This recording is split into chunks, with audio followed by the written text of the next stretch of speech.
Salut à tous et bienvenue sur Ben Modelisme pour l'épisode 18 de la station service. Aujourd'hui je peins le fond de décor. Je vais me servir de ce que mon père m'a appris puisqu'il était peintre. Évidemment il y a un monde entre son niveau et le mien, mais je ne suis pas déçu du résultat. En tout cas cette vidéo lui est dédiée, j'en profite de vous rappeler de liker, de partager et de vous abonner. Jetez un petit coup d'œil au Facebook et c'est parti. Tout d'abord, les cartons en forme de L à l'envers sont bien enfoncés et touchent l'arrière en bois de la box, alors que le fond de décor principal, vous vous souvenez, est un peu plus avancé, donc je trace les limites des parties à peindre sur les côtés.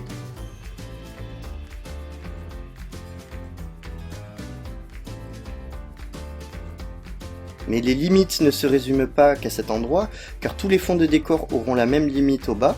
Cette limite, je la définis approximativement par rapport aux extrémités de carton qui m'ont servi à construire la fosse de visite du garage. Moi j'ai mis à peu près entre 1,3 et 1,5 cm.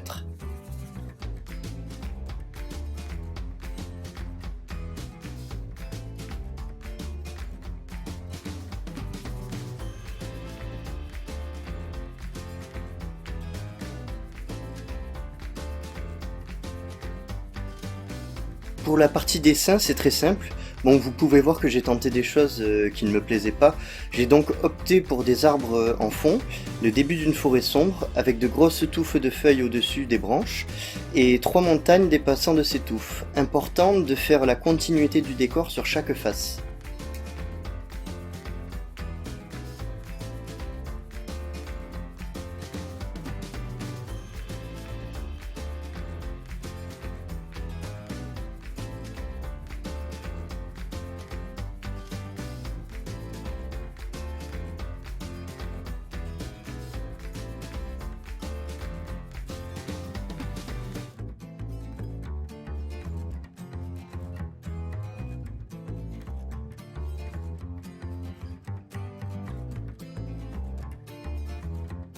Ensuite, je place du scotch de peintre, il me semble que c'est ce type de scotch en papier là.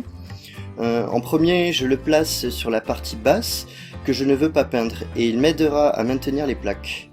J'en place ensuite sur les montagnes et je découpe ce qui dépasse sur le ciel avec mon couteau de modélisme puisque je vais commencer par peindre le ciel.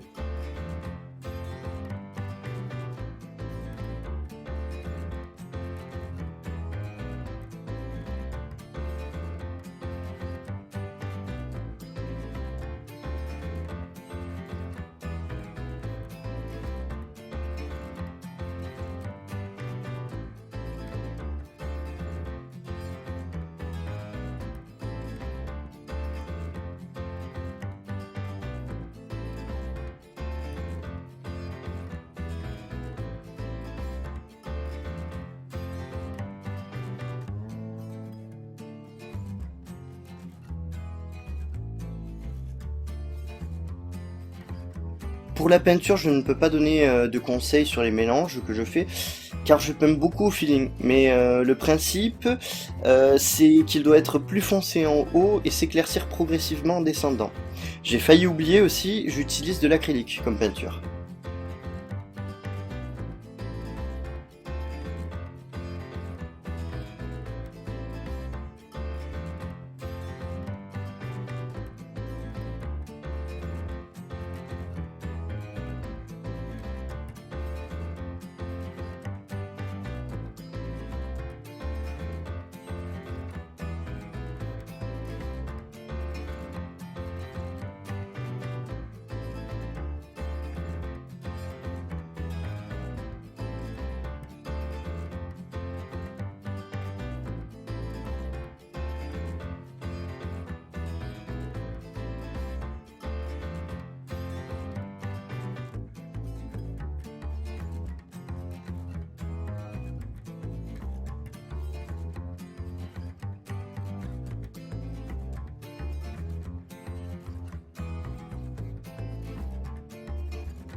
Pendant que le ciel sèche, je peins l'intérieur de la forêt en noir, puis avec mon pinceau presque sec, vous pouvez voir que c'est un pinceau en éventail comme depuis le début, je passe de légères couches grises foncées et blanches pour donner des nuances dans les parties sombres. Avec ces mêmes couleurs, toujours du plus foncé au plus clair, je vais peindre grossièrement les branches et les troncs avec un pinceau fin.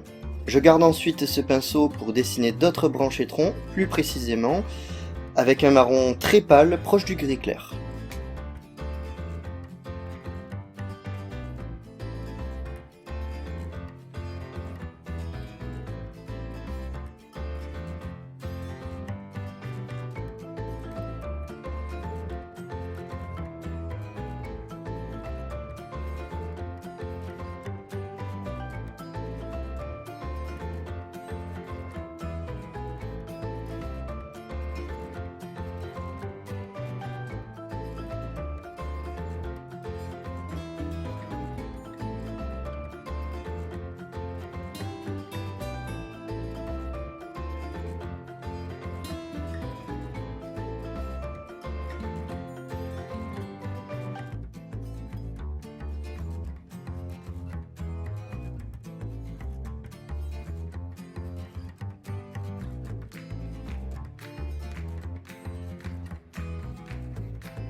Maintenant que le ciel est sec, je m'occupe des montagnes les plus loin. Leur couleur doit presque se fondre avec le ciel. Et en parlant de fondu, il faut choisir un côté plus lumineux pour toutes les montagnes et fondre légèrement du blanc avec la peinture déjà présente sur la face de la montagne, illuminée par le soleil. Plus les montagnes seront proches, plus elles seront détaillées, moins pâles et plus foncées. On pourra y rajouter des roches, des différences entre les parties herbes et les parties forêt. Les parties forêt se feront en tamponnant mon pinceau en éventail rempli de vert sur les zones forestières. Choisis, évidemment. Ne pas hésiter à utiliser plusieurs sortes de vert pour les nuances.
Et voilà, mon fond de décor est fini, il a séché, donc on peut voir le résultat dans la box. J'ai fait le choix de ne pas trop détailler, juste d'expliquer les principes et le fil conducteur, car je pense aussi qu'avec les outils que je vous ai donnés, plus votre feeling, vous pouvez arriver au même résultat et même mieux. Le visuel de la vidéo est la meilleure explication aussi. En résumé, vous avez les bases, il manque juste à s'exercer. Personnellement, c'est le troisième fond de décor que je peins. Et vous voyez que ce n'est pas trop dégueu. Et voilà, c'est la fin de cette vidéo, j'espère qu'elle vous aura plu et pourra vous servir comme d'habitude. Likez, partagez, abonnez-vous, petit tour sur le Facebook, et moi je vous dis à la prochaine. Bye.